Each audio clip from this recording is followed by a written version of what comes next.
साथियों नमस्कार। आज के इस सेशन में कुछ अहम बातें हैं, उन पर अपने चर्चा करने वाले हैं। कुछ ऐसी बातें जो कड़वी हैं लेकिन सच्ची हैं। साथियों, पिछले 6 माह के अंतराल में अपने देखें तो काफ़ी भर्ती परीक्षाओं का आयोजन हुआ और उनका परिणाम अभी अपने सामने आ रहा है।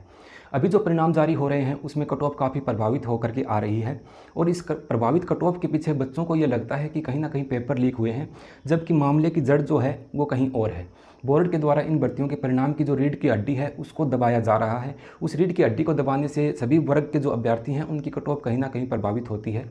और दूसरा, बोर्ड की जो लापरवाही है उसको भी नज़रअंदाज नहीं किया जा सकता, क्योंकि बोर्ड के द्वारा 23 प्रश्नों का डिलीट करना, सूचना सहायक में 7 प्रश्नों का डिलीट करना, तो ये डिलीट प्रश्नों की वजह से कट ऑफ जो है वो काफ़ी प्रभावित होती है। और इन डिलीट प्रश्नों का शिकार वो अभ्यर्थी होते हैं जिनकी अच्छी तैयारी थी और इन प्रश्नों को वो सही मान करके आए थे। जैसे मेरे पास एक अभ्यर्थी का कॉल आया कि सर 23 प्रश्न जो जूनियर अकाउंटेंट में डिलीट हुए हैं उसमें से 19 प्रश्न मैंने सही मान रखे थे और वो डिलीट हो गए। तो उसके बाद मेरे पास इस भर्ती में लगने हेतु ऐसा कोई पॉइंट बचा नहीं कि मैं यहाँ पर अंतिम रूप से चयनित हो सकूँ। तो काफ़ी सारी चीज़ें हैं, मैं यहाँ पर मोटे तौर पे आप लोगों को बताना चाहूँगा। साथियों, आपकी जो जूनियर अकाउंटेंट की भर्ती है इसकी कट ऑफ प्रभावित होकर के आई है, तो डिलीट प्रश्नों की वजह से ये कट ऑफ प्रभावित हुई है। और भी इस भर्ती में वायरस है। मैं ये नहीं कहता कि ये वायरस जनित भर्ती नहीं है। इस भर्ती में वायरस है, किस प्रकार की बीमारी है वो आप लोग इस भर्ती में जान नहीं पाओगे, क्योंकि आप सभी लोगों का ध्यान ये है कि पेपर लीक हुआ है। पेपर लीक हुआ है नहीं हुआ है इस बात का मैं दावा नहीं कर सकता हूँ, नहीं मैं इस बात पर कुछ बोलना चाहूँगा। लेकिन आप इस बात को समझ नहीं पा रहे हो कि जो प्रश्न डिलीट किए गए हैं तो उससे जो एम कैटेगरी है या फिर एक्स सर्विसमैन है या फिर अपने दिव्यांगजन भाई हैं, SC ST OBC सामान्य सभी वर्ग के जो अभ्यर्थी हैं उनकी कट ऑफ प्रभावित हो गई कहीं ना कहीं। इस वजह से वो कट ऑफ ऊपर चली गई है और इस प्रकार से कट ऑफ को प्रभावित होने की वजह से, डिलीट प्रश्नों की वजह से आज हमारे हज़ारों बेरोजगार साथी जो हैं वो जयपुर में अपने अधीनस्थ बोर्ड के आगे धक्के खा रहे हैं, बेचारे परेशान हो रहे हैं। गर्मी में, बारिश के मौसम में अपनी मांगों को वो रख रहे हैं और उनकी बात जायज़ भी है। उनकी बात जायज़ है, उनकी बात का मैं समर्थन करता हूँ। मैं यहाँ ये नहीं कहता कि जो बच्चे यहाँ पर 2 गुना में जूनियर अकाउंटेंट में सिलेक्ट हुए हैं वो गलत तरीके से हुए हैं। वो अपनी मेहनत से हुए होंगे, ये बात भी सही है, मैं उनको गलत नहीं ठहराता।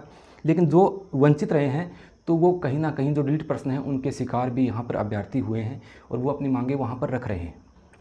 अब बात सामने ये आई है कि अभ्यर्थी द्वारा पूछा गया, क्या सर भर्ती जो है वो भर्ती प्रक्रिया को रद्द किया जाएगा, क्या नए सिरे से रिजल्ट आएगा, क्या नए सिरे से दोबारा पेपर करवाया जाएगा।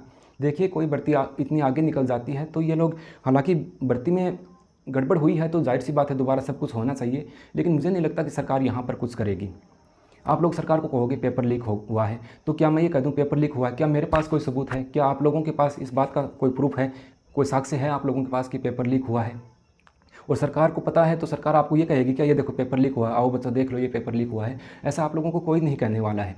ये महज आपको बोर्ड के आगे चक्कर कटाते रहेंगे। हालांकि आप लोगों के वहाँ भागदौड़ करने से ये एक संशोधित परिणाम दोबारा जारी कर देंगे, एक छोटा सा संशोधित परिणाम दोबारा जारी कर देंगे। उसमें आपकी कट ऑफ कोई ज़्यादा डाउन नहीं आएगी, पॉइंटों में या 1 नंबर तक ये डाउन आएगी। और 1 नंबर डाउन आने से कोई अभ्यर्थी खुश भले हो जाओ कि मैं डॉक्यूमेंट वेरिफिकेशन के लिए यहाँ क्वालिफाई हो गया, लेकिन अंतिम रूप से चयन यहाँ पर उस अभ्यर्थी का भी नहीं हो पाएगा। तो ये एक कड़वी सच्चाई है जो कि बोर्ड की लापरवाही की वजह से ये भर्तियाँ जो हैं ये सही नहीं हो रही हैं। क्योंकि मैं बोर्ड को यहाँ गलत नहीं ठहरा रहा हूँ, बोर्ड खुद अपने आप में झांक के देखे एक बार। जो एक्सपर्ट कमेटी के सदस्य होते हैं जो पेपर का निर्धारण करते हैं, तो ऐसे प्रश्नों को डालना जिनके विकल्प में त्रुटि है, तो ये कहाँ की फिर वो एक्सपर्ट कमेटी की राय होगी। तो ये खैर ये तो उनकी स्वयं की जिम्मेदारी है, स्वयं की उनकी बातें हैं। अब मैं एक बात CET पर यहाँ पर आप लोगों के साथ साझा करना चाहूँगा, आप इस बात को ज़रूर सुने। CET को इन्होंने 40% नहीं रखा। इन्होंने कहा कि 40% हम नहीं करेंगे, मैं पहले की बात कर रहा हूँ, अब चलो ये कर भी देंगे। इन्होंने कट ऑफ का निर्धारण करना शुरू कर दिया कैटेगरी के हिसाब से। अब अपने देखें तो 180 कट ऑफ गई LDC के लिए, और LDC में मैं बहुत से मेरे कोचिंग के भी ऐसे स्टूडेंट को जानता हूं जिनकी बहुत अच्छी तैयारी थी। उनके शायद 172 170 के आसपास अंक बन रहे थे और वो इसके लिए एलिजिबल नहीं हुए LDC के लिए। उन विद्यार्थियों का इतना मनोबल टूटा, उनको देख कर सच कहूँ तो मुझे भी रोना आया। मैंने सोचा मैं उनका अंतिम सिलेक्शन LDC के लिए मान रहा था, मैंने उनको बहुत प्रोत्साहित किया था। और उनके अलावा बहुत सारे बच्चे जो मेरे साथ ऑनलाइन जुड़े हैं वो भी होंगे जो LDC के लिए प्रिपरेशन कर रहे थे और इस दायरे से CET के दायरे की वजह से उनको बाहर होना पड़ा। कितना बड़ा दुख होता है एक बेरोज़गार बच्चे के लिए।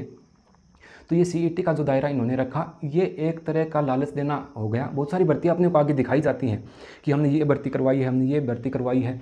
तो ये तो वही बात हो गई कि जाम चाहत का देकर जहर नफरत का पिला दिया। जब अपने सामने भर्ती है और अपने उस भर्ती में सम्मिलित ही नहीं हो पा रहे हैं तो वो भर्ती अपनी किस काम की है। भले ही अब एलडीसी के लिए से भले ही 4000 पोस्टें आई हैं, तो बहुत से उम्मीदवार ऐसे हैं जो इसके लिए एलिजिबल ही नहीं हुए। उनकी आंखों के सामने वो भर्ती जा रही है और वो बैठे बैठे उस भर्ती को देख रहे हैं कि भर्ती की परीक्षा हो गई, अब डॉक्यूमेंट वेरिफिकेशन होगा, अब ये होगा, काश हमारे सीईटी नहीं होता तो हम इसमें होते। अब एक पॉइंट ये आता है कि जो बच्चे सीईटी का पेपर पास नहीं कर सकते वो एलडीसी का क्या पास करेंगे। ये बात नहीं होती, सबका अलग अलग एक ग्राउंड होता है काम करने का।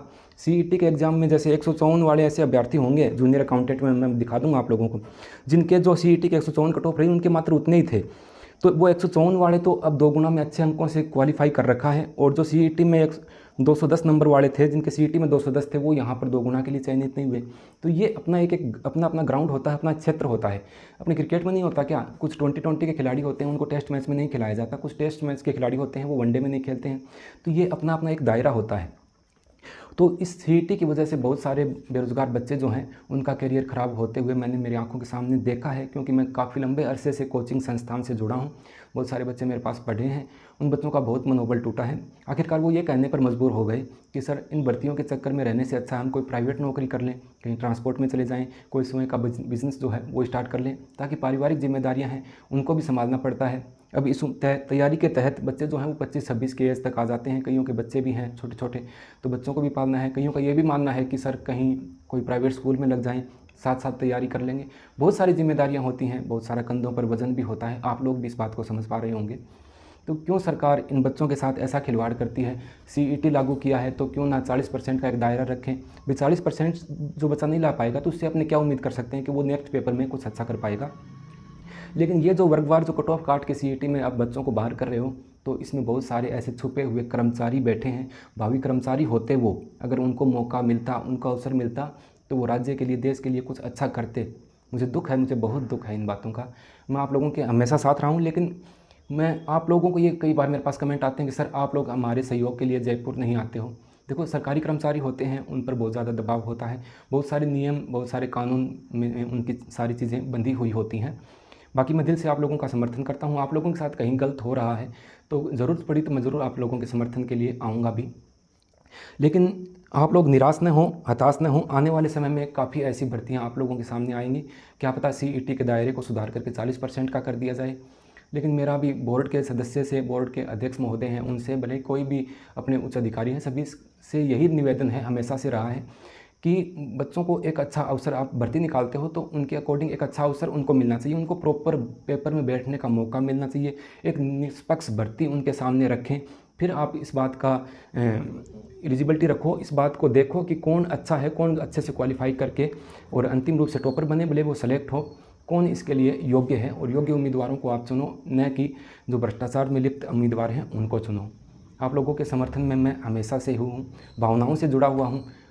और मैं कल आप लोगों के साथ एक लाइव सेशन, दिन में हो या शाम को हो, मैं आप लोगों को पहले अवगत कराऊंगा इस चीज़ के बारे में। उस लाइव सेशन में अपने सभी भर्तियों के जो अपने कैंडिडेट हैं उनको साथ लेकर सभी साथी, सभी भाई आपस में जुड़ेंगे और इस मुद्दे पर अपने अच्छे से बातचीत करेंगे। मिलते हैं किसी नेक्स्ट सेशन में नई जानकारी के साथ।